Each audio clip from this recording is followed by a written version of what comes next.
Okay, so if you're learning Spanish, I'm willing to bet you've hit this exact wall. You want to talk about something that would have happened, but you get stuck. Should I use habría or is it hubiera? They feel so similar, right? Well, today we are going to clear up that confusion once and for all. Yeah, does this look familiar? It's the classic question that pops up on language forums all the time.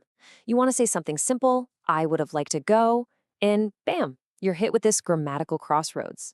Don't even worry about it, this confuses just about everyone. So let's get it sorted. So here's our game plan for today. First, we'll look at why this is such a common headache. Then, we're going to meet our two main players in this drama, the conditional perfect and the subjunctive. After that, the big reveal, when you can actually use them interchangeably. And we'll wrap up with a pretty cool pro-level tip to make your Spanish sound extra sharp. First things first, you should know that if you're confused by this, it's actually a good sign. It means you're making real progress. This isn't a beginner question. It's a hurdle that intermediate and even advanced speakers have to clear. It's all about getting into the really nuanced stuff, like talking about what might has been. All right, first up, let's talk about the one you probably saw in your textbook first. This is the conditional perfect, and its star player is our friend, habría. You can think of this as the formal, by-the-book, official way to talk about these hypothetical past situations.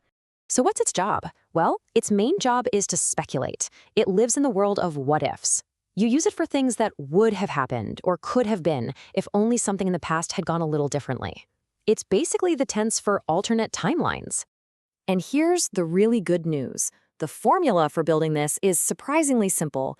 You just take the conditional form of the verb haber, habría, habrías, and so on, and you just add the past participle of whatever verb you're using.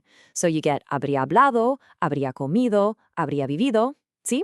It's a really straightforward recipe. Now let's see it in the wild. Si me hubieras dicho, that's our if clause, that's the condition in the past that didn't happen. And what's the result that would have happened? Habría ido por ti. I would have picked you up. It's that classic cause and effect structure for talking about a past that never was. Okay, so we've met the official, by-the-book version. Now let's bring in the challenger, the pluperfect subjunctive, represented by hubiera. If habría is the formal textbook answer, hubiera is the flexible, super common alternative that you hear in real conversations all the time. Now, to really get this, we have to talk about something called grammatical moods. The easiest way to think about them is like different mindsets. The indicative mood, where habría lives, is all about facts and reality. But the subjunctive mood, which is home to hubiera, is for all the fuzzy stuff, desires, doubts, wishes, and things that are completely unreal. So they're coming from two very different starting points. So if you look at an old school grammar book, you'll see this subtle difference in feeling. Using habría kind of suggests that the outcome was a real possibility, whereas hubiera leans more towards something being a total fantasy. But, and this is a really big but, in everyday spoken Spanish, that distinction has gotten super blurry. Okay, so we've got the formal rule on one side and how people actually talk on the other. Reality versus fantasy. So what in the world does this mean for you when you're trying to have a conversation? Well, my friends, it's time for the part you've been waiting for. This really is the million-dollar question, isn't it? After all the grammar and the theory, which one should you actually be using? And here it is, the answer straight from the top. This comes from the Real Academia Española, the ultimate authority on the Spanish language. They say it right here, it admits free alternates. Now that's just some fancy grammar speak for, hey, go for it, use either one. As long as it's in the main part of the sentence, not the if part, you can swap them freely. And that, right there, is the bottom line. Even though there's a historical difference, in modern spoken Spanish, that line has all but disappeared. This is especially true in the Americas, where you will hear hubiera used instead of habría constantly. It's not a mistake. It's the living, breathing language in action. So let's bring it all the way back to that very first question. I would have liked to go. Is it habría gustado or hubiera gustado? The answer is, it's both. Both are completely correct, and any native speaker will understand you perfectly. You can officially stop stressing about picking the wrong one.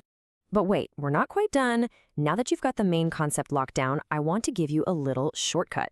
It's a way to form these if clauses that just sounds incredibly fluent and sophisticated. Okay, check this out. The classic way to say, if I had known, is si hubiera sabido. It's 100% correct, nothing wrong with it, but look at this pro-level alternative. De haber sabido. See what happened? You just swap out si for de and use the infinitive form of the verb. It means the exact same thing, but it's a bit more compact, a little more elegant, and it just sounds, well, really good. So there you have it. You've got the textbook rule, you've got the real-world answer, and now you even have a shortcut to sound like a total pro. The next time you find yourself wanting to talk about the past that never was, you are all set. The only question left is, what stories are you going to tell?